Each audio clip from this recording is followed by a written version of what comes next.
Hello বন্ধুরা, সবাই কেমন আছো? আশা করি ভালো আছো। আজ রবিবার, ছুটির দিন। ঘরে বসে একটু আর ভালো লাগছে না, ঠান্ডা লাগছে খুব। তাই ভাবছি একটু বাইরে যাই। সবাই হয়তো জিজ্ঞাসা করেছো তোমার বাড়ি কোথায়। আমি বলেছি বনগাঁতে, যেখানে নদীর পাড়ে আমাদের বাড়ি।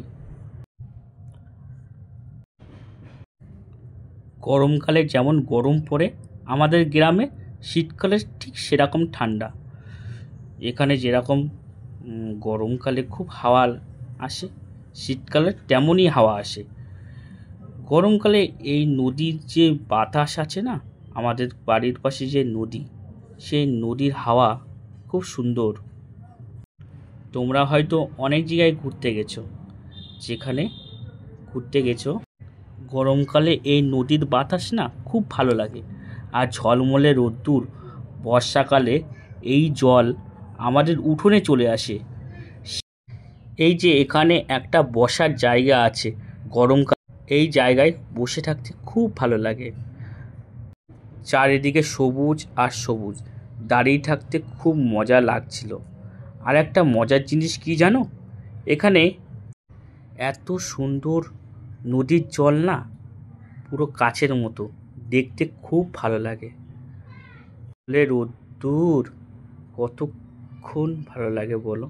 তোমরা এসো, ঘুরে যেতে পারো নদীর ধারে। আমাদের এখানে এত গরম, যেমন গরম তেমন ঠান্ডা। শীতকাল যেমন ভালো লাগে, গরমকালেও তেমন ভালো লাগে।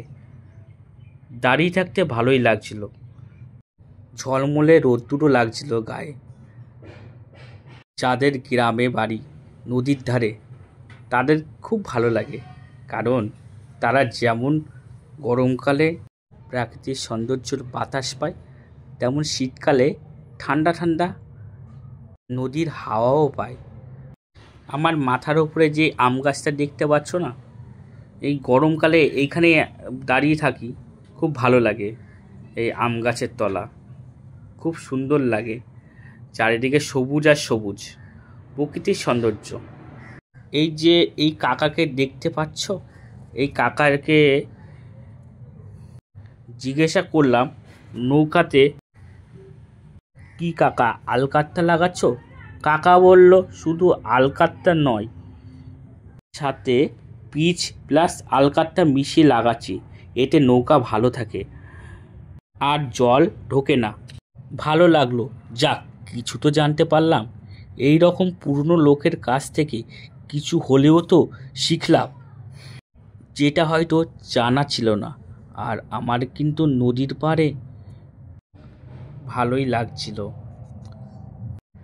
কাকা কিন্তু খুব সুন্দরভাবে আলকাতরা পিস লাগাচ্ছে, দেখে খুব ভালো লাগলো। এই যে ঝলমলে রোদ্দুর, এতে নৌকা খুব তাড়াতাড়ি শুকিয়েও যাবে, কারণ এখানে যেমন ঠান্ডা তেমন গরম। শীতকালে যেমন ঠান্ডা পড়ে, গরমকালে ঠিক তেমনই গরম পড়ে। আমার কিন্তু নদীর পাড়ে খুব ভালোই লাগছে, গায়ে রোদ্দুরও লাগছিল। আমাদের রাস্তা কিন্তু কাঁচা, মানে মাটির রাস্তা। তোমাদের কেমন লাগে গ্রাম একটু জানিও বন্ধুরা। আমাদের গ্রাম আমাদের কাছে মায়ের সমান, যেমন ঠান্ডা তেমন কিন্তু খুব গরম।